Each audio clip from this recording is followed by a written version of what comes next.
sul mio canale. Saliamo in sella e andiamo a farci un giro.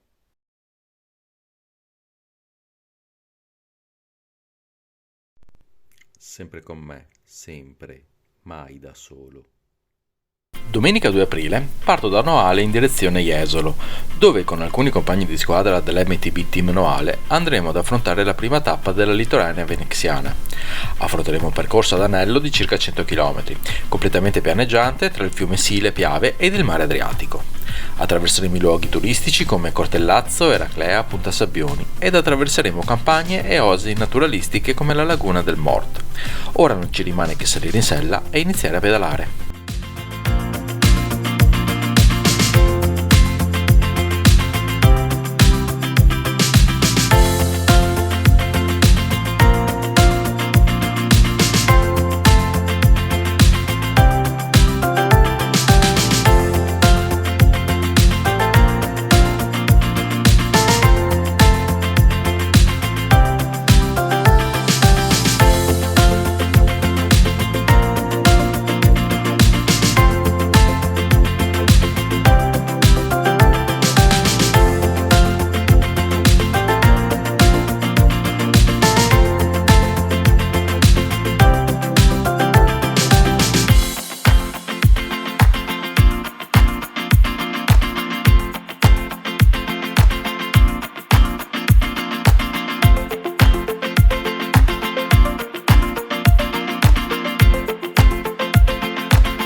La laguna del Mort è un'area tra i comuni di Jesolo ed Eraclea, dove il fiume Piave sfocia nell'Adriatico.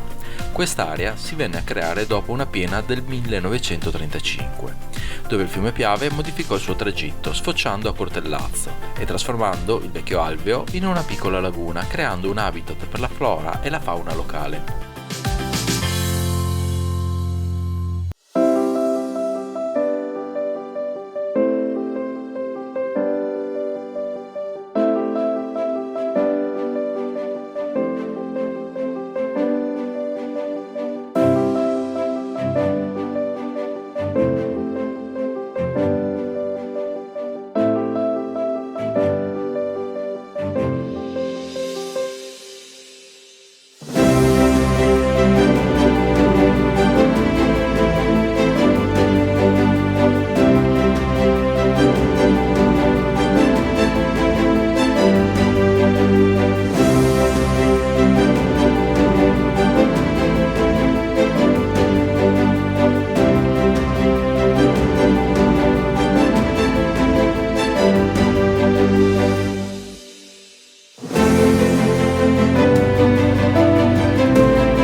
Siamo oltre metà del percorso e arrivati a Jesolo Paese ci aspetta un piccolo ristoro che ci permette di ricaricare le energie per affrontare la seconda e ultima parte del tracciato.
Superato il centro di Cavallino Treporti, andiamo a percorrere la ciclabile a Svalzo, un progetto ecosostenibile che ci permette di immergersi nel suggestivo paesaggio della laguna veneziana.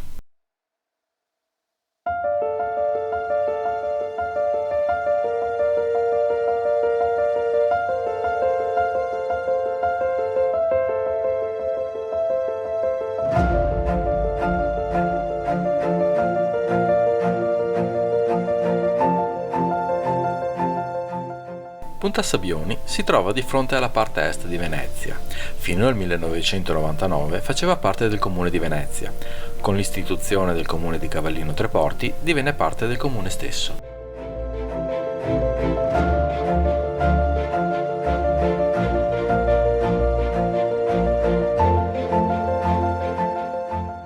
La costruzione della diga ha inizio nel 1888 e grazie ad essa si ebbe inizio del formarsi del litorale sabbioso. La costruzione del faro iniziò nel 1882 e terminò solo 28 anni dopo, nel 1910. Alto 26 metri, viene chiamato anche la pagoda per la sua forma geometrica.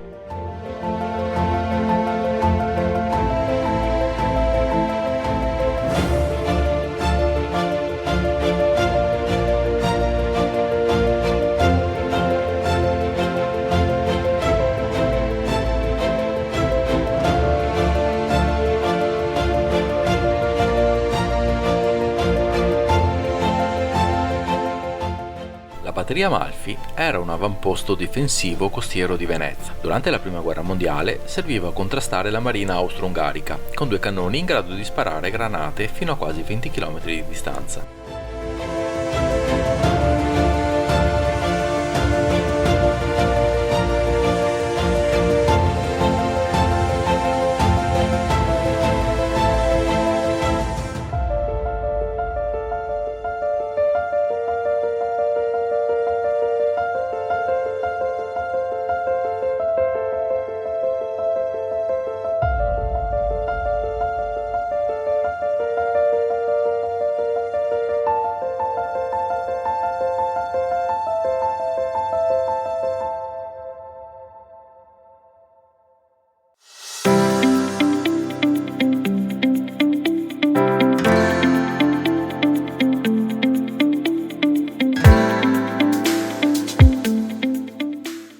Ed anche questo tour è arrivato alla fine.